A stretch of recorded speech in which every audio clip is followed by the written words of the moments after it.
welcome. I hope you all are doing well today. Silence is powerful, and your silence is what is going to end them. Just a little sidebar.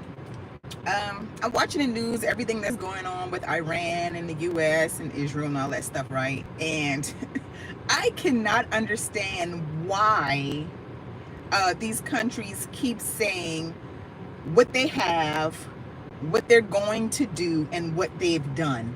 All right. If you are in a war and you're trying to win a war and you're going back and forth, maybe it's just me and it's something I don't understand. Why would you keep proclaiming and telling the world what you're doing and what you have? Nobody should know what you have if you're trying to defeat them. No one should know down to a T the resources you have, the ammunition that you have, the weapons that you have. But these countries just they want to take credit, I guess, because they want to have this persona or whatever about how grand they are and what they're doing. And to me, that just seems to defeat the purpose. It seems like in the art of war, it's surprise. So I just don't understand why they keep, proclaiming and, you know, just telling the whole world what they have and what they're doing and what they've done and what they're going to do. Don't understand that. But anyway, on a sidebar, back to the main topic. We've got to stop feeding negative energies, okay?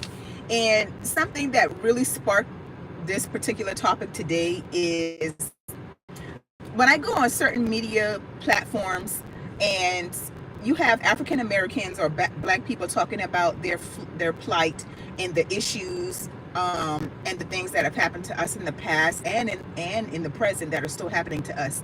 A lot of people that are not black or in our situation or not our race, they don't understand it and they take it very lightly and they actually think it's funny and they leave little funny snarky comments and they leave funny faces and stuff like that.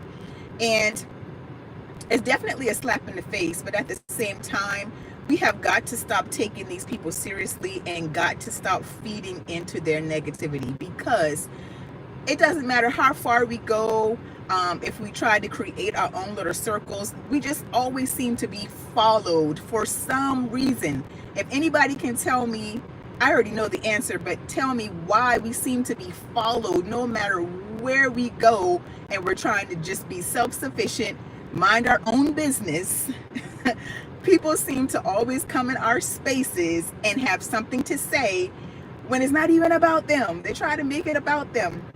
But anyway, if you ignore negative energy and you do not feed into it or give it any fuel, it will naturally die. It will naturally die. So,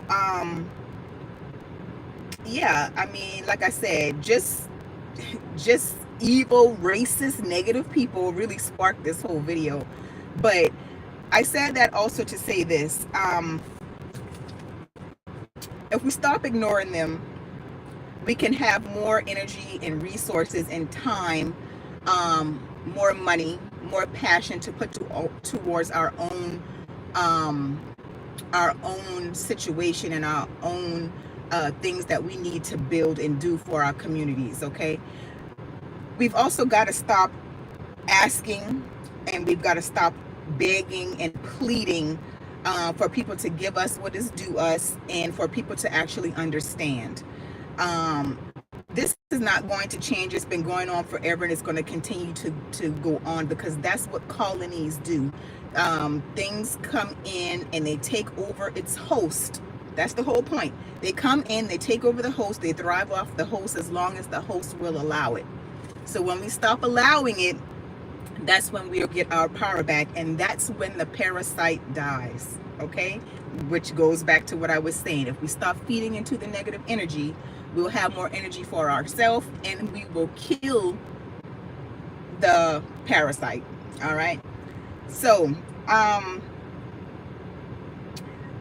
negative energies or parasites will naturally be drawn to what it needs. So there's something in us that our enemies actually need. That's why they can't and won't leave us alone. All right. Hi, Sebastian, Hayden, Curry 513. What are you talking about? The topic is on the video, and you can go back and watch it and catch everything I said. Grab the camera for a Lamar Jackson edit. I don't know what that means, Sebastian. All right, Curry. Jesus Christ loves you, and he died for your life and rose on the third day. Thank you for your comment. I've done a lot of study on the resurrection and the timing of all of that. Friday to Sunday is not 3 days. Yeshua dying and being raised from the dead. Yes, I can accept that. I know you no longer use the word Jesus Christ or Jesus, because I mean that's not his name, and I feel like it's a disservice to the Christ to use a name that is not his own. But but anyway, aside from that, thank you for the comment and thank you for joining the live today. But yeah, we got to stop just giving our energy to negative people, to people that mean us no good. Stop begging, stop asking for them to care, because they don't, and they've shown that they don't. That's just not in their character. So like I said, we use all of that to focus on us. We'll have exactly what we want and what we need. But that was all I had to say for today, and you all be blessed.